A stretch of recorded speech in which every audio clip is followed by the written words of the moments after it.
우리 다 같이 오늘 받을 하나님 말씀 함께 보시겠습니다. 전도서 3장 15절 말씀입니다. 전도서 3장 15절 말씀입니다. 우리 짧은 구절이기 때문에 다 같이 한 목소리로 함께 읽겠습니다. 전도서 3장 15절 다 같이 읽습니다. 시작. 이제 있는 것이 옛적에 있었고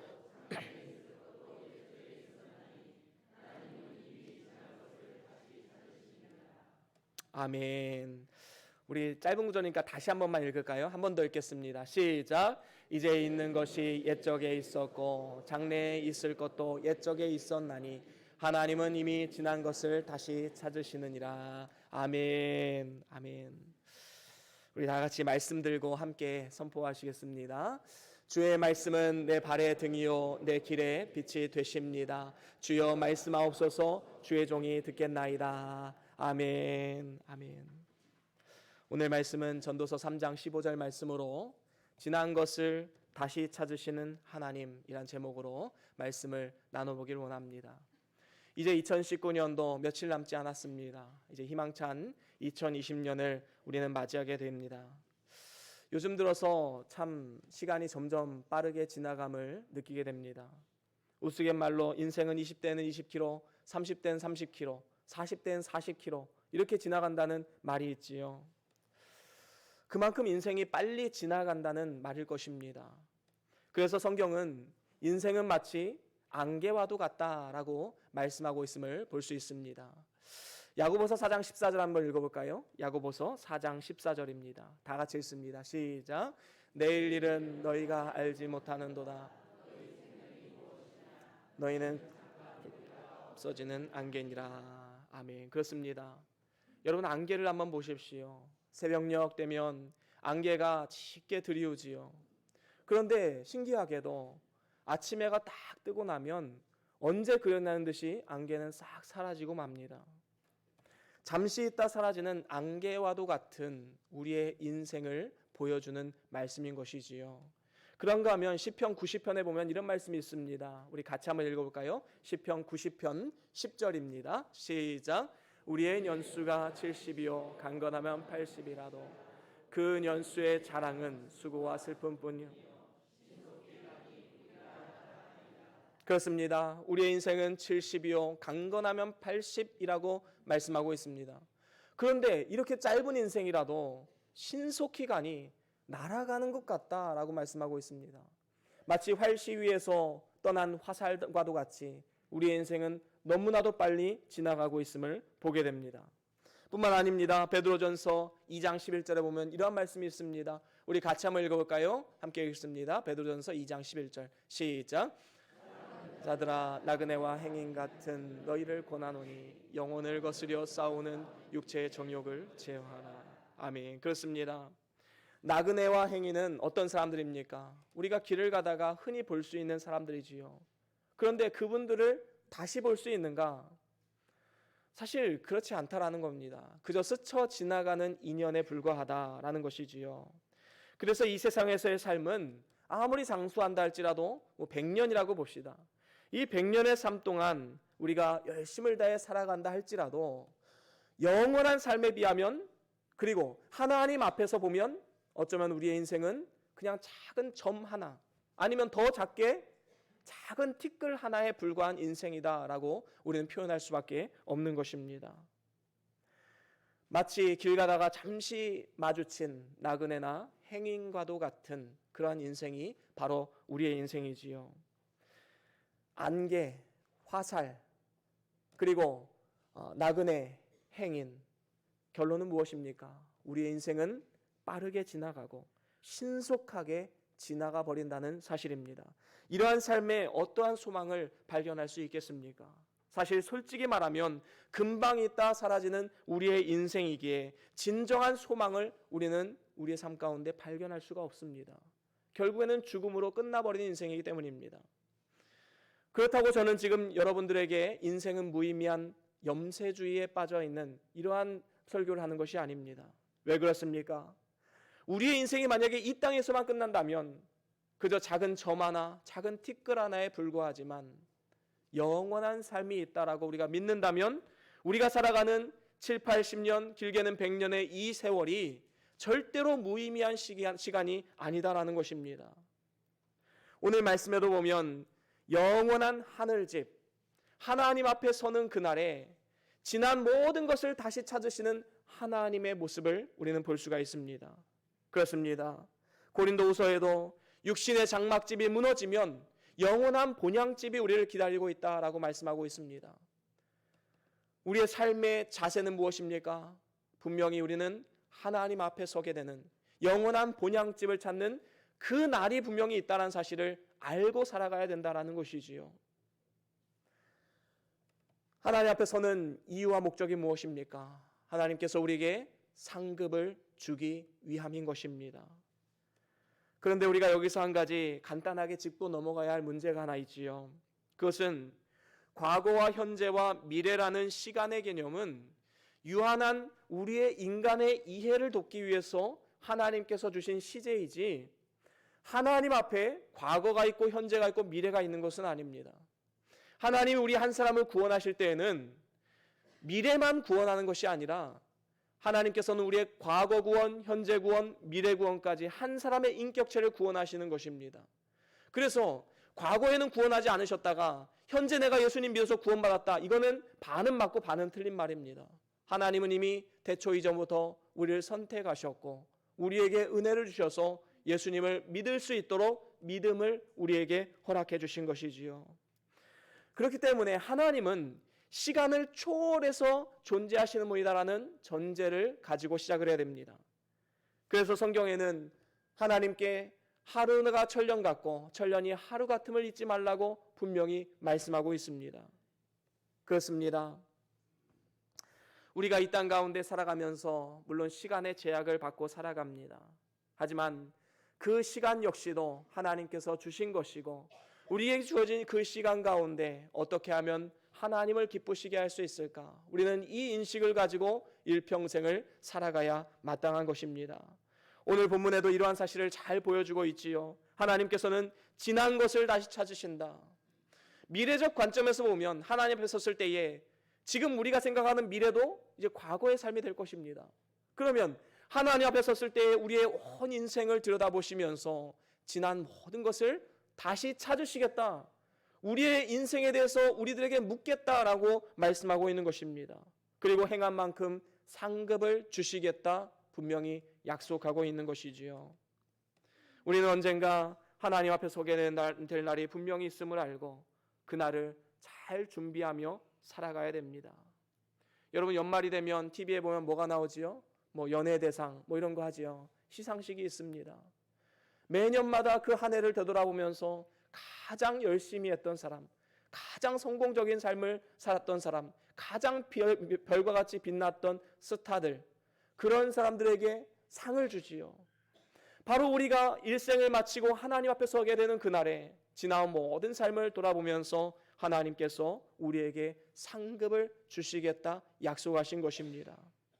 이제 새해가 며칠 남지 않은 이 시점에 우리의 마음을 새롭게 하고 이제는 희망찬 2020년 새해를 맞이하기 위해서 우리가 어떠한 삶의 자세로 살아가야 하는가? 오늘 성경 말씀을 통해서 저는 여러분들과 세 가지로 함께 나눠보기를 원합니다. 그 첫 번째는 우리가 과거에 받은 은혜를 반드시 기억해야 됩니다. 진정으로 우리가 2019년을 잘 보내고 이제 2020년 희망찬 새해를 맞이하기 위해서는 하나님의 은혜가 나의 삶 가운데 어떻게 역사하는지 반드시 기억해야 되는 것이지요. 오늘 본문 말씀에 보면 옛적이라는 단어가 2번이나 등장합니다. 이제 어느덧 2019년도 우리의 과거가 되었습니다. 하지만 하나님께서는 지난 과거를 다시 찾으시고 살피시는 분이십니다. 그래서 지금 현재 우리의 삶을 돌아보지 않는다면 희망찬 미래도 없는 것입니다. 현재와 미래도 제대로 준비할 수 없는 것이지요. 특별히 우리는 하나님의 은혜가 얼마나 크고 놀라운 것인지 다시 한번 우리의 삶을 돌아볼 필요가 있는 것입니다. 사망의 음침한 골짜기와도 같은 이 세상 가운데 여러 가지 위협이 따르는 이러한 이 세상의 삶 가운데 하나님께서는 우리에게 은혜를 주셨기에 우리가 살아갈 수 있는 것이지요. 우리가 이 자리에 나올 수 있는 것 그냥 되어진 것이 아닙니다. 하나님의 은혜인 것입니다. 시편 116편 8절에 보면 이렇게 말씀합니다. 우리 같이 한번 읽어보겠습니다. 시작. 주께서 내 영혼을 사망에서 내 눈을 눈물에서. 그렇습니다. 우리 주님께서는 나의 영혼을 사망에서 생명으로 건지셨습니다. 내 눈에 눈물을 닦아주시고 날마다 위로해 주시고 새 힘과 능력을 공급하여 주셨습니다. 내 발이 넘어지지 않도록 내 발을 붙잡아 주시고 하나님의 영광의 자리에 설 수 있도록 인도해 주신 것입니다. 그렇습니다. 이 모든 것이 하나님의 은혜가 아니고서는 절대로 설명되어질 수 없는 것이지요. 뿐만 아니라 하나님께서는 우리의 영혼을 실족지 않게 밤낮으로 지켜주시고 모든 필요한 것들을 공급해 주셨습니다. 또한 우리의 가정과 교회에 넘치는 은혜를 허락해 주셨습니다. 이것은 환경적으로 나아졌다라는 사실만 의미하는 것은 아닙니다. 정말 힘들고 어려운 상황 속에서도 하나님께서 은혜를 주셨기 때문에 환경을 초월해서 감사할 수 있는 능력의 삶을 살아갈 수 있도록 인도해 주신 것입니다. 사도 바울은 뭐라고 고백합니까? 나의 나 된 것은 다 하나님의 은혜라. 나의 나 된 것, 내가 지금 살아가고 숨을 쉬고 내가 경제활동을 하고 내가 하나님 앞에 쓰임받는 동역자로 쓰임받는 이 모든 것들 하나님의 은혜라라고 고백하고 있는 것이지요. 여러분 가만히 한번 생각해 보십시오. 여러분이 이룬 모든 것들, 여러분이 가지고 있는 모든 것들 내 힘으로 된 것입니까? 우리가 정말로 정직하게 이야기를 하면 내 힘으로 된 것은 단 한 가지도 없습니다. 왜 그렇습니까? 생명을 하나님께서 주셨기 때문입니다. 누가복음 12장에 보면 한 어리석은 부자 이야기가 나오지요. 그가 일평생 모은 돈을 가지고 마음의 평안함을 누리면서 그 노년에 이렇게 말합니다. 내가 여러 해 쓸 물건을 쌓아두었으니 이제는 평안히 먹고 마시며 쉬고 즐거워하자. 그러자 하나님 뭐라고 말씀하십니까? 어리석은 자여 오늘 밤 내 영혼을 너에게 찾으리니 네가 모은 그 모든 것이 누구의 것이 되겠느냐라고 말씀하고 있습니다. 여러분 우리가 누리는 것도 우리에게 생명 주셨기 때문에 누릴 수 있는 것이고 우리가 가지고 있는 것도 하나님께서 우리에게 은혜 주시고 능력 주셨기 때문에 누릴 수가 있는 것입니다. 차라리 이 부자가 이렇게 고백했으면 얼마나 좋았을까요? 모든 것이 하나님의 은혜입니다. 하나님께 감사와 영광을 올려드립니다. 하나님께 나의 삶을 의탁합니다. 이러한 고백을 올려드렸다면 어쩌면 그는 시간이 지나서 죽음을 맞이했을 것입니다. 하지만 누가복음 12장에 나오는 것과 같이 하나님께 책망을 듣는 삶이 아니라 영원한 상급과 영광을 누리는 축복의 삶으로 하나님 앞에 나아갔을 것입니다. 그렇습니다. 오늘 우리가 아무리 큰 성공을 거뒀다 할지라도 하나님께서 오늘 당장 우리의 생명을 가져가시면 그 성공은 나의 것이 아닙니다. 결국 나의 나 된 것은 내 힘으로 된 것이 아니라 하나님의 은혜다라고 말할 수밖에 없는 것입니다. 이렇게 우리가 이 세상 가운데 살아가면서 우리에게 필요한 것을 공급해 주시는 은혜로우신 하나님이기도 하지만 또 한 가지 우리에게 놀라운 은혜를 허락하여 주셨습니다. 그것은 죄사함의 은혜이지요. 여러분 거룩하신 하나님께서 우리 마음 가운데 임재하시고 나와 동행하신다. 임마누엘의 하나님으로 나의 삶 가운데 역사하시는 것 여러분 놀라운 은혜 아닙니까? 왜 무엇 때문에 낙심하고 절망하고 왜 마음 아파하십니까? 임마누엘의 하나님 오늘도 나의 삶 가운데 역사하시고 동행하시는 그 하나님께서 오늘도 우리에게 새 힘과 능력을 공급하여 주시고 모든 죄의 노예에서 그 죄의 정죄함에서 해방을 받고 영원한 삶을 우리에게 허락해 주신 것입니다. 사실 지난 1년을 돌아보니 하나님께서는 우리에게 경건한 삶을 요구하셨음에도 불구하고 때로는 많은 실수가 있었고 연약함과 또 무지함으로 인해서 많은 죄를 지었음을 고백하지 않을 수 없습니다. 이러한 우리의 모든 죄를 전지전능하신 우리 하나님께서 알고 계시기에 참으로 부끄럽고 수치스러운 모습이 우리 삶 가운데 있지요. 하지만 하나님의 은혜가 무엇입니까? 하나님께서는 절대로 우리를 수치스러운 그 몸으로 우리를 놔두지 않는다라는 것입니다. 반드시 의의 옷을 입혀주시고 하나님의 영광스러운 자리에 우리가 설 수 있도록 하나님께서 인도해 주신다는 사실, 죄에 대한 정죄함을 벗어버리고 이제는 하나님의 은혜로 살아갈 수 있다는 그 믿음, 어떻게 은혜가 아니고서 설명할 수 있겠습니까? 그렇습니다. 오늘도 이 하나님의 은혜, 날마다 도우시고 은혜를 베푸시고 우리를 죄에서 구원하여 주신 그 하나님의 은혜를 기억하고 날마다 감사의 제사로 주 앞에 나아가는 저와 여러분들의 삶이 될 수 있기를 주의 이름으로 간절히 축원합니다. 그런가 하면 두 번째로, 현재 하나님께서 주신 사명을 충성스럽게 감당해야 됩니다. 오늘 본문에 보면 이제 있는 것이라고 말씀하고 있습니다. 이제 있는 것은 현재의 삶을 말하는 것이지요. 이처럼 오늘 우리에게 현재를 살아가게 하는 것은 참으로 하나님의 은혜인 것입니다. 하지만 중요한 사실은 무엇입니까? 제가 서두에 말씀드린 것과 같이 우리의 삶은 너무나도 빠르게 지나간다는 사실입니다. 그래서 믿는 일을 할 기회가 우리에게 많지 않음을 느끼게 됩니다. 내일부터 감당해야지? 아니면 다음 주부터 해야지? 아니면 내년부터 해야 될 거야? 할 수 있을 거야? 여러분, 이것은 이미 늦습니다. 하나님 앞에 바른 태도는 무엇입니까? 지금 현재 하나님의 필요를 보고 하나님의 동역자로 쓰임받고자 나아가는 것, 다시 말하면 지금 현재 하지 않으면 우리에게는 기회가 없는 것입니다. 고린도후서 6장 1절에 보면 이런 말씀이 있습니다. 우리 같이 한번 읽어볼까요? 고린도후서 6장 1절 2절 다 같이 한 목소리로 함께 읽습니다. 시작. 우리가 하나님과 함께 일하는 자로서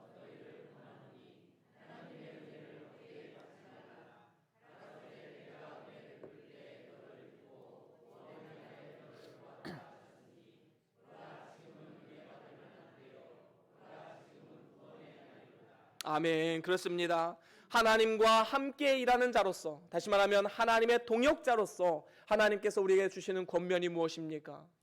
은혜를 헛되이 받지 말라. 이 말은 무엇이지요? 그 다음에 설명을 하지요. 내가 은혜를 베풀 때에 너가 듣고 구원의 날에 너를 도왔다 하셨으니, 보라, 여기서 보라부터 다시 한번 읽어볼까요? 시작. 보라, 지금은 은혜 받을 만한 때요. 보라, 지금은 구원의 날이로다. 아멘. 그렇습니다. 보라, 지금이 은혜 받을 만한 때요. 보라, 지금이 구원의 날이로다. 하나님께서 우리에게 은혜를 충만하게 주시는 바로 현재의 시점에서 우리는 하나님의 은혜를 따라 열심과 충성을 다해 주의 길을 걸어가야 된다라는 것입니다. 진정으로 지혜로운 사람은 세월을 아끼는 사람입니다. 여기서 아낀다는 것은 기회를 사는 사람이지요. 세상 일을 먼저 하고 믿는 일을 나중에 하겠다. 그것도 하나님 앞에 죄를 짓는 것이고 또 마귀에게 속는 것이고 기회를 놓치게 되므로 영원한 후회가 되는 그러한 삶이 될 수밖에 없는 것입니다. 우리는 가정과 교회나 직장에서 여러 가지 사명을 주신 것에 대해서 임무를 잘 감당하고 맡은 자에게 구할 것은 충성이라고 말씀하셨으니 우리는 열심과 충성을 다해 하나님의 사명을 받들어 섬겨야 되는 것입니다. 갈라디아서 6장 2절에 보면 이렇게 말씀합니다. 우리 같이 한번 읽어보겠습니다. 갈라디아서 6장 2절과 3절 다 같이 읽습니다. 시작. 너희가 짐을 서로 지라 그리하여 그리스도의 법을 성취하라.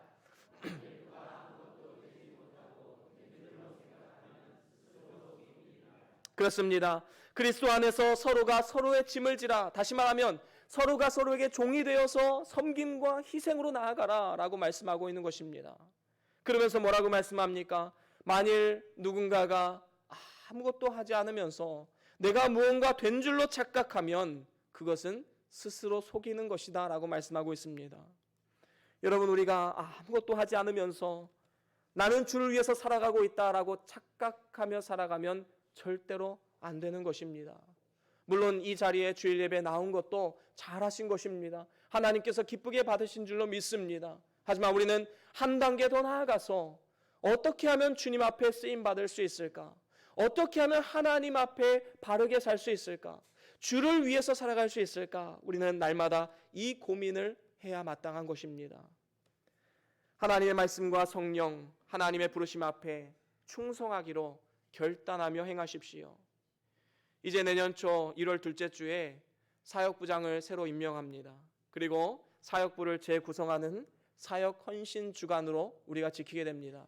3년 전에도 우리 한번 한 적 있지요.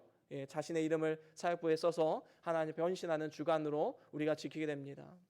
2주 남았습니다. 여러분, 하나님의 필요를 보십시오. 믿음의 안테나를 높이 세우십시오. 하나님이 나를 필요로 하는 그 공간이 어디인가? 하나님이 나를 쓰시고자 하는 그 장소가 어디인가? 우리가 심겨진 가정에서, 교회에서, 직장에서 하나님의 사명을 발견하고 그 사명을 따라 열심과 충성으로 나아가는 삶이 우리에게 필요한 것입니다. 기회를 사십시오.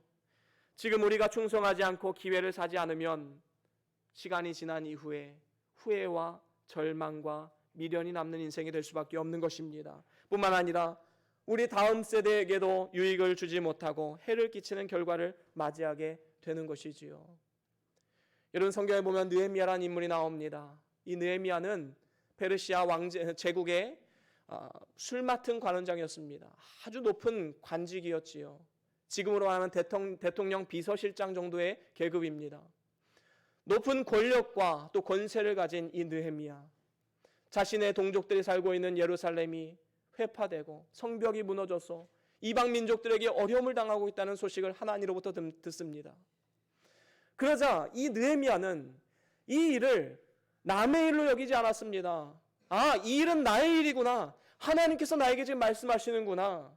그래서 그는 모든 높은 관직을 내려놓고 예루살렘으로 떠납니다. 그리고 예루살렘으로 귀환해서 성벽을 짓습니다. 52일 만에 성벽을 완성하고 하나님 앞에 영광의 예배를 올려드리게 됩니다.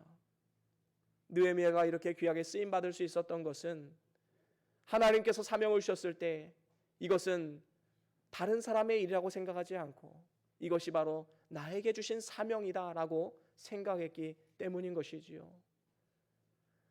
여러분, 자녀들의 교육은, 교회 교육은 교사들이 하는 것이 아닙니다. 부모된 우리가 먼저 해야 되는 것이지요. 사명을 떠넘기지 마십시오. 부모된 우리가 먼저 바로 서서 자녀들을 신앙교육을 해야 되는 것입니다. 교회 안에서 혹시 필요가 느껴지십니까? 구역 안에서 내가 구역장님을 도와서 뭔가를 해봐야겠다. 필요가 느껴지십니까? 열심과 충성을 다해 그 일을 한번 해보십시오. 그러면 하나님의 영광의 도구로 아름답게 쓰임받는 결과가 찾아오게 될 것입니다. 저와 여러분들이 믿음의 안테나를 높이 세우고 주변의 필요를 잘 살펴보고 심겨진 그곳에서 주의 일에 충성을 다함을 통하여서 하나님의 영광을 위한 도구로 하나님 나라의 기쁨을 위해서 아름답게 쓰임받는 우리 모두의 삶이 될 수 있기를 주의 이름으로 간절히 축원합니다. 그런가 하면 마지막 세 번째로 장차 누릴 영원한 하나님 나라를 바라보며 소망해야 됩니다. 오늘 본문에 보면 장래에 있을 것도 옛적에 있었나니 라고 말씀하고 있지요. 우리는 지금 희망찬 2020년을 기대하고 또 기다리고 있지만 사실 별거 없습니다. 어제 떠오르네 오늘도 떠오를 것이고 오늘 떠오르네 1월 1일에도 떠오를 것입니다. 사실 뭐 그리 특별한 것은 없다라고 생각이 됩니다. 변한 것도 없습니다. 그래서 장래에 있을 것들도 지나온 삶과 별반 다를 것이 없다라고 생각할 수도 있을 것입니다. 하지만 우리의 인생 가운데 장래에 새롭게 주어질 한 가지가 있지요. 그것은 무엇입니까? 영원한 하나님 나라입니다. 우리 이 땅에서 하나님 나라를 누릴 뿐만 아니라 장차 우리가 육신의 장막집을 벗어버렸을 때 영원한 본향집을 찾는 하나님 나라가 예비된 삶인 것이지요. 이것이 우리에게 희망이 되고 산 소망을 주는 것입니다. 여러분, 사실 사람이 죽는 것은요, 죽을 것 같은 환경 때문에 죽는 것이 아닙니다. 사실 사람이 죽는 것은 소망이 없기 때문에 죽는 것입니다. 죽을 것 같은 환경일지라도 하나님께서 소망을 주시면 살 수 있는 것이지요. 어떤 사람이 쥐를 가지고 이런 실험을 했다고 합니다. 쥐 2마리를 한 통에 각자 한 마리씩 각자의 통에 넣고 한 통에는 전혀 빛이 들어가지 못하도록 밀봉을 했고 한쪽에는 빛이 들어갈 만한 작은 구멍을 뚫어 놓았다고 합니다. 여러분 시간 지난 후에 어떻게 됐을까요? 빛이 들어가지 않았던 그 통에 있던 쥐는 금세 죽고 말았습니다. 하지만 빛이 들어왔던 그 통에 있던 쥐는 오랫동안 살아남을 수 있었던 것이지요. 빛이 보이면 소망이 생깁니다. 살아갈 수 있는 힘을 얻습니다. 여러분 혹시 이런 분 계시지 않습니까? 제가 설교 시간에 자주 보여드렸던 글자이지요. 가둘 숫자입니다. 사람을 박스 안에 가두어 놓았는데 어떠한 빛도 들어올 수 없는, 어떠한 소망을 가질 수 없는 그러한 모습을 형상화한 한자이지요. 혹시 이 네모 박스 안에 gat혀서 마음의 고통과 힘든 상황 가운데 있는 성도님들 혹시 있진 않으십니까? 도저히 출구가 보이지 않는 이 터널과 똑같은 우리의 인생, 과연 언제 끝이 날 것인가? 두려움과 절망 가운데 눈물 흘리는 분이 있진 않습니까? 나는 꼼짝없이 갇혀서 내 힘으로 아무리 길을 써도 나갈 수 없는 현실 앞에 속상해 하시는 분 혹시 있지는 않으십니까? 이 시간 빛 대신 예수 그리스도께서 우리의 마음을 뚫고 우리의 삶 가운데 임재되어지는 이러한 귀한 역사가 있을 수 있기를 주의 이름으로 간절히 축원합니다. 하나님 나라를 발견한 사람은 빛을 발견한 사람입니다. 그 빛을 본 사람은 절대로 절망하거나 좌절하지 않습니다. 소망을 갖습니다. 하나님 나라의 영광을 바라봅니다. 끝이 보이지 않는 터널 속에서 저 멀리 출구를 알리는 작은 빛, 그 점 하나를 발견하고 기쁨을 얻는 것처럼, 또 끝이 없이 펼쳐진 이 광야의 삶 가운데 저 멀리 오아시스를 알리는 그 야자나무를 발견한 그 기쁨을 우리도 누릴 수 있게 되는 것입니다. 그렇습니다. 우리 모두는 2020년 새해에도 좋은 일만 생기고 꽃길만 걷기를 기대하면서 아마도 나아가실 것입니다. 저도 그렇게 기도하고 있고 우리 변동교회 모든 성도님들이 이러한 삶을 살기를 저는 날마다 기도합니다. 하지만 항상 좋은 일만 있는 것은 아니지요. 때로는 어려움도 있을 것이고 때로는 절망적인 일도 있을 것입니다. 여러 가지 질병과 사고와 재난에 노출될 수도 있습니다. 하지만 중요한 것은 무엇입니까? 이러한 환경에 굴하지 않고 끝까지 우리가 소망을 가지고 믿음을 놓지 않고 잘 나갈 때에나 어려운 일을 만날 때에나 언제나 주님만 바라보며 나아가면 하나님께서 환경을 초월해서 기뻐하고 감사하고 또 평안과 기쁨을 맛볼 수 있도록 우리의 삶을 인도하실 것입니다. 그렇습니다. 결국 무엇을 바라보느냐의 차이입니다. 세상과 환경을 바라보면 우리는 결국에는 낙심할 수밖에 없습니다. 여러분 이 세상에서 아무리 성공한다 할지라도 죽음으로 끝나는 인생, 여러분 낙심밖에 남지 않겠습니까? 세상과 환경을 바라보면 결국에는 절망하고 많은 어리석은 삶인데 과연 내가 이렇게 살 것인가? 우리는 선택해야 되지요. 아니면 영원한 하나님 나라를 바라보면서 산 소망을 누리는 축복의 삶을 살아갈 것인가? 오늘 우리가 어떠한 삶의 자세로 나아가는가? 어떠한 선택을 하는가? 그것은 바로 여러분들의 미래를 결정짓게 되는 것입니다. 하나님 앞에 여러분들의 삶을 온전히 내어 맡기십시오. 고린도후서 1장 10절에 보면 이렇게 말씀합니다. 우리 같이 한번 읽어볼까요? 고린도후서 1장 10절 시작. 그가 이같이, 다 같이 한 번 더 읽겠습니다. 시작. 그가 이같이 큰 사망에서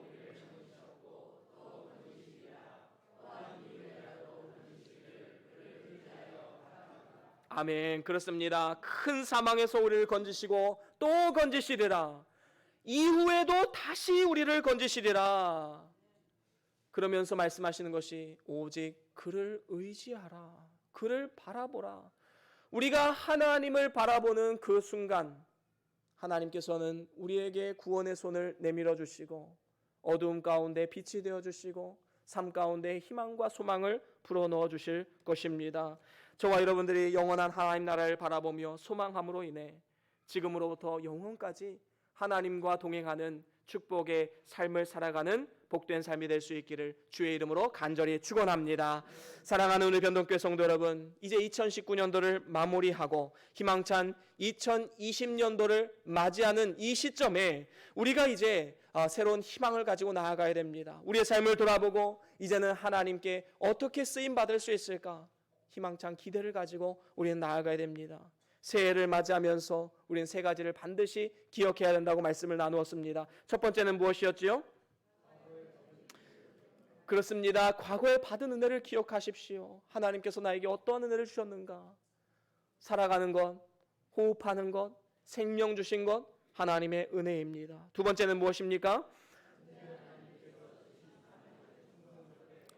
그렇습니다. 은혜를 깨달았다면 이제는 현재 나에게 주시는 그 사명에 응답해야 됩니다. 나 자신에게 주시는 사명, 가정에 주시는 사명, 교회에서 나에게 주신 사명, 우리는 끝까지 감당해야 되는 것입니다. 세 번째는 무엇입니까?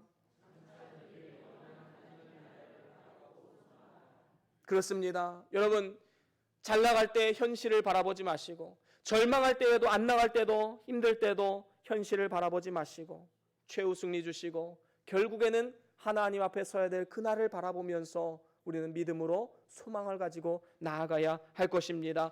이렇게 하나님께 붙잡힌 바 되어서 세 가지를 기억하고 모든 일에 기도와 간구로 주만 바라보면서 우리의 삶을 의탁하면 모든 지각에 뛰어나신 하나님의 선하신 은혜와 또 우리의 평강이 우리의 마음과 생각을 지켜주시고 크신 은혜를 베풀어 주실 줄로 믿습니다. 저와 여러분들이 다가오는 2020년에도 하나님의 뜻을 이루어가면서 하나님께서 기뻐 받으시는 축복의 한 해를 보냄을 통하여서 지난 것을 다시 찾으시는 하나님 앞에 서는 그날에 영광과 칭찬과 존귀를 받는 축복의 삶이 다 될 수 있기를 주의 이름으로 간절히 축원합니다. 우리 다 같이 오늘 받은 말씀 기억하시면서 잠깐 동안 기도하시겠습니다. 무엇을 받으셨습니까? 어떠한 하나님의 음성이 들려주셨습니까? 어떤 거룩한 사명을 발견하셨습니까? 하나님의 음성입니다. 그 말씀 붙잡고 잠깐 동안 묵상 기도 하시겠습니다. 주여.